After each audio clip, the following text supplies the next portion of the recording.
Hi, I'm Dave Primeau, and today I'm privileged to be here with Chris at Alex Thum'S layout. This is an amazing layout in Brockville, Ontario, which is 1 hour south of Ottawa on the shores of the St. Lawrence River, and it's one of the true gems of the Thousand Island area. Alex Thum'S, the owner's with me here, and Alex, perhaps you'd like to tell us a little bit about your layout, just a little bit of its history and what your operating concepts are, and then we'll see an operating session tonight that's actually going to be happening this evening while we are here. Alex? Okay. Well, we moved here 10 years ago, so the whole layout has been built over within the last 10 years.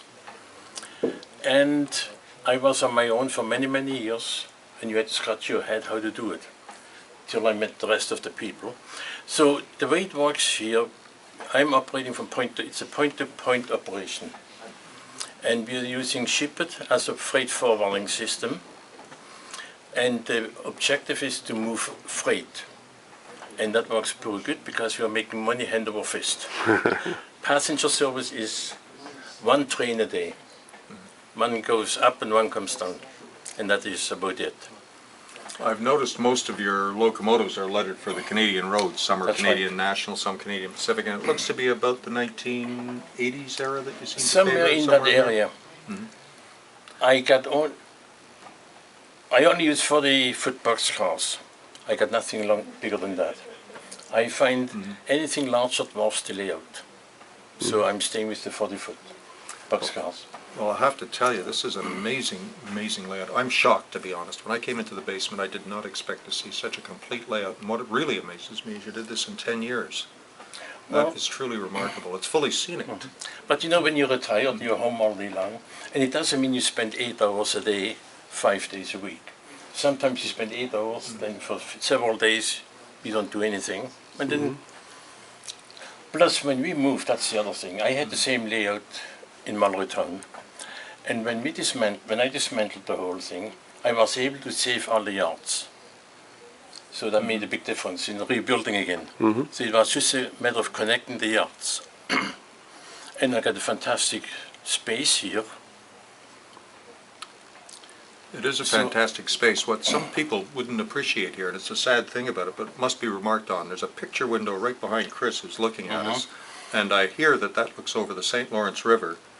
Just to the west of that, to the right as we look out the window, are the Thousand Islands, and if we look straight across for our American friends, we're looking at upstate New York, about a mile from here, something like that? It's 1.8 kilometers.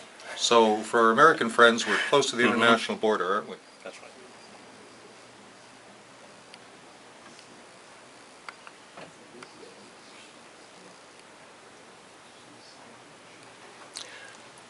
Okay, as you mentioned, Dave, you're on the St. Lawrence.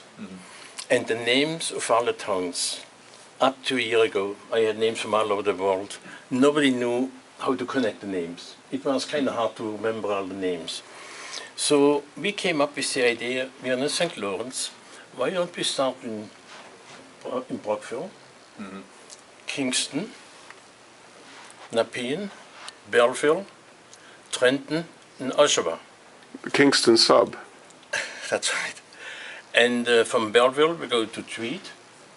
So you have a branch line running up to Tweed? That's right. That's going and then north. we also got one from Brockville to Perth. And Kingston is the main line. We got an interchange. Any train originates in Brockville, comes to Kingston, the engine has to be changed. So this is like a division point in steam That's days right. then? Yep. And that would explain why Kingston has all of these locomotives and that engine facility over there. That's right. Great. And the same when the train comes back from Oshawa, the engine's got to be changed. That just gives it a little extra. Just out of curiosity, I didn't notice, have you got vans on your freights? No. No, okay, so you don't have to change the vans, No, that's that's an right. advantage. Now one thing, in the past, we all got good brains and minds, but sometimes they're very short. So when you try to pick up a car from the switch list, we look, oh, it's here, there. Now you pick up the list, now where the hell is the car? It disappeared. You have to find it again. So what we do, when you find the car you're looking for, put the tag on top. So when the switcher comes, you have to pick up the cars to make up the train. You know which cars to pick up. Right. So you will find that out when we start operating later on. Okay, that's useful to know. It's also much cleaner than having a system where I keep seeing on some layouts, such as my own, people putting the great big 3x5 waybills against the cars. That's right. Yeah. And also, when you get all the cars picked, waiting for the train to come in, you put this tag on top, the train number. Mm-hmm. So when the car sitting here, waiting for the train, you know, those cars got to go on the train. So just to recap, you have an assigned local switcher that constructs the train before That's right. the next train comes in. So those are all the lifts for that train. Presumably they're going on the next train, and then you tag it that way. Right. That makes sense. So what I'm using is Shipit, the Shipper program. Yeah. And what we got here is the condensed switch list.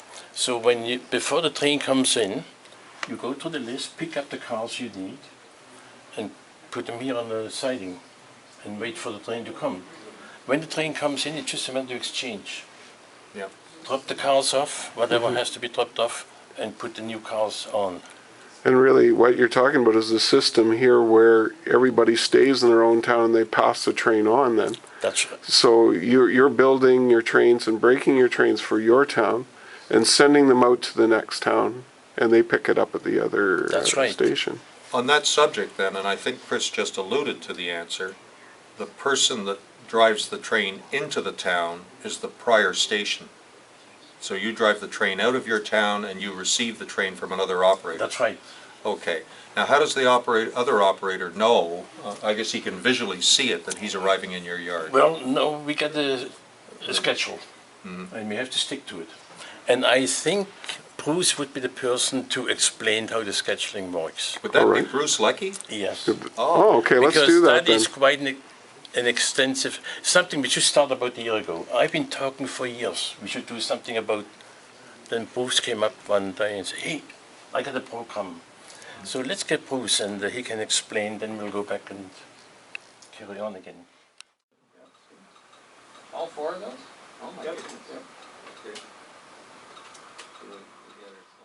Well, this is Bruce Leckie. He's a fellow member of the St. Lawrence Division of the NMRA here in Eastern Ontario, and he's the man, I gather, that did the scheduling system That's for you. right. So, Bruce, would you like to tell us about it?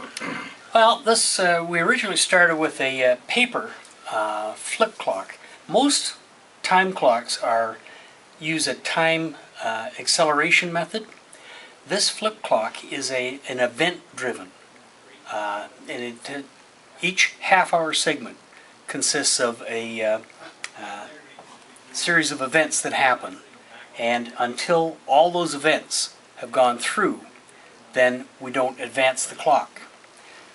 What that does is it allows slower operators to really work at their leisure. Gee, that'll be good for you, Dave. Yeah.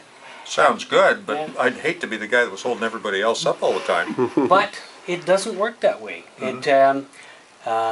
If you run into a busy operator, and almost all the workloads are about the same, so it doesn't really work all that. It doesn't slow things down. So So how does the clock actually get controlled then, or the event? Is somebody holding a card somewhere that says, what event 2 starts What now? happens is we have originally we started out with this paper clock here, and we migrated that to a PowerPoint presentation, which we have on a monitor at the other end of the room. Let's go have a look at that. Yeah. So this is running on a program called LibreOffice, which is an open office program, and it's essentially a PowerPoint clone. And it is a presentation. Each slide represents a half-hour segment. Each slide consists of the time at the top. Then you have the arrival. Trains that are arriving will be listed on the left column. Trains that are departing will be listed on the right column. And you have the train number and the route, which gives you your originating station and the terminating station, so you know where it's actually going. And then to help things keep us straight and narrow, we have a small system map, and the system map will show originating trains on it, as the schedule goes through.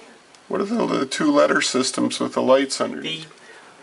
Those lights are an annunciator system that allows the dispatcher to know when the various bits and pieces of work that are listed on the schedule for that time segment have actually been done. And these are tied to switches on the control panels. Mm-hmm. So when you first start off, what happens is the whole panel's blank, but when an operator accepts a chunk of work in his station, he flips the switch to red. Now that chunk of work can mean a train is originating, you're building one up. Can we have a look at that at the station right now? What happens is we have this train here, which is 203. 203. So it has just arrived in town. We've brought it into town. We spotted it part way out. We brought it into town, and when it arrives in the town limits, the yard limits, we flip the switch up To arrival. to arrival. Now that stays red, and you do all the switching, the local switching, and everything. Red on the board, the main Red board. on the main board. Right. Until you've done all the work Mm-hmm. that is for this town. Right. Then, when you've done all that work and you're ready to leave, Mm-hmm. then you flip the switch to green to depart. I get you. Then, after you've left, this is ready to depart, but your schedule may not show that you depart in this half-hour segment. Right. It might be the next one. And it might be the next one.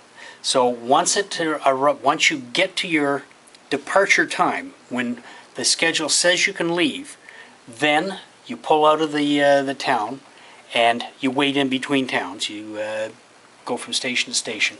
And once you're out of the town, you flip the switch to off. The dispatcher has to notice that a train, for instance, has not been picked up by the station operator because there's no light indicating that he's actually done it, Mm-hmm. or the train has actually left. He's done all the work that's there and has actually left. So the blank light can mean two different states, and the operator has to pay attention to what is happening and know which state means what. Gotcha. So what do you think, Dave? I think I'd have to test run this to make sure I knew what the heck is going on. But what I'm looking at here, though, is a very interesting shift on a fast clock. What it is a very highly variable and controlled fast clock with an on-off switch in the sense on it. It is. Yeah. And it doesn't move until all that work gets done. Till I like all those elements have been completed in this time segment, then and only then does it move to the next segment. Yeah. And I've have dodged a number of very busy layouts where I've actually had to scramble to get some very complicated work done in the fast clock time. Whereas this allows for the same work to be done, but there's no pressure, because even if it takes you 10 minutes to do something that you would normally only get 5 minutes to do, you got that 10 minutes. In real life, as you operate here, how long does it take roughly to run 1 hour? What kind, on an average evening of operating session, what would your ratio be in round figures of fast clock time? Because effectively it's like a fast clock. We work about 2.5 hours real time, and we cover about 3.5 to 4. 4 trains, yes. Yeah. It all depends how much switching is involved. So you're almost running, you're close to real time, one-on-one ratio, if you're doing 3 hours of time and 2.5 hours of Getting clock very time. close to Yeah. it. Yeah. And what does happen is that we can literally decide how much we want to work tonight, and then just cut it off at any given time. Right. I mean, the nice part is we walk away tonight at 16:30. Yeah. 5 days later we come back, 16:30. Just carry on. Right. You know, And the trains everything's- stay put. Yeah. That's right. Everything stays put. You look at the number, train number. Yeah. 2 or 3, and you just carry on. Maybe later on we can talk about restaging at the end of a session, because at some point these trains get where they're going and they have to be, you don't restage them, cycle. the train No, just terminates. That's and right. you break it up at that point. Yeah. That's right. So this is a closed system. It is. Interesting, yeah. Yeah, there's no external Stations. stations. Yeah. No. Understood. Okay. No. That's great.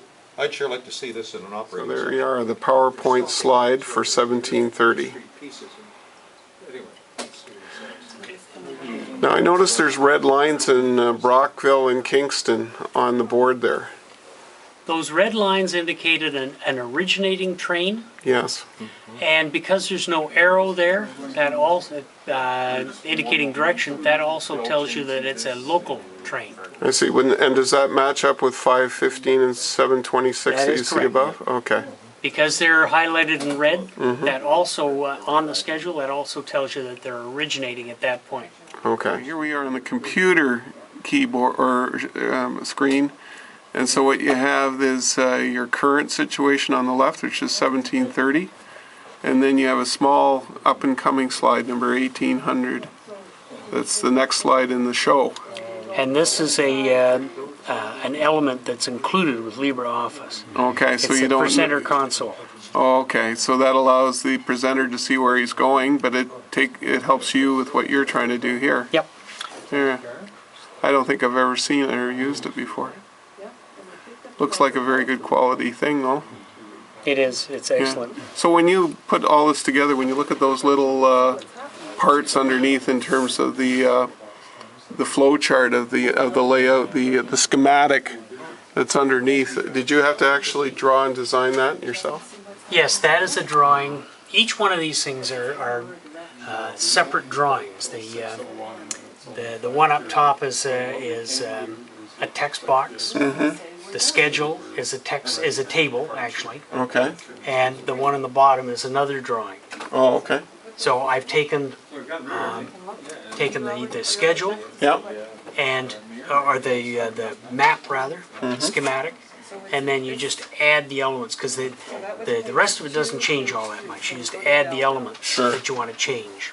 Sure. I understand. Yeah. Nice.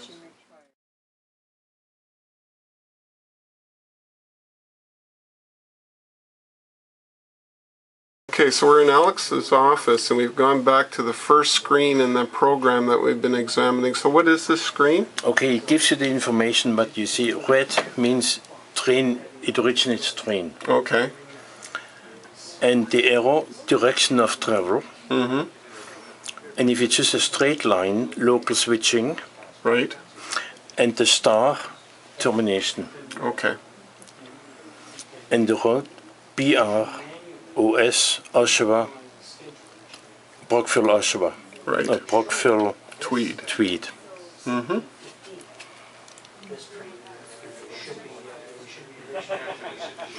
And this is a program here so you can see the layout on the right and the properties of it. And then this is basically the blank slide which you could build on if you wanted to, right? And put the time and Yeah, or to play with. or to play with. So what you do, you just scroll down. 100. Right. There we are. Uh-huh.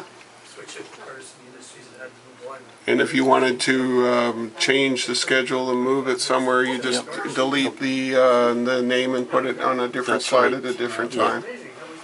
Now here we got all the slides. Yeah. A good overview. And if you want to make any changes, click on that.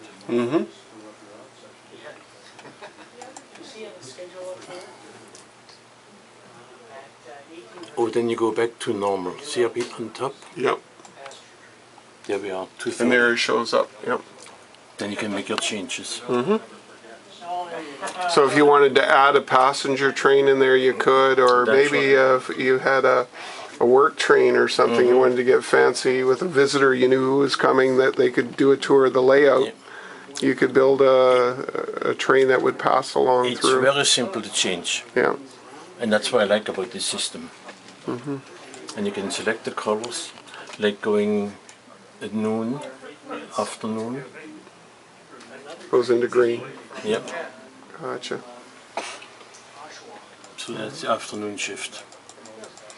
Well, that's something very unique. I haven't seen anything like that before. Bruce is a dispatcher right now. Yes. And we're going to change that every 2 sessions. We got somebody else. Okay. And he gets to drive some trains. Yeah.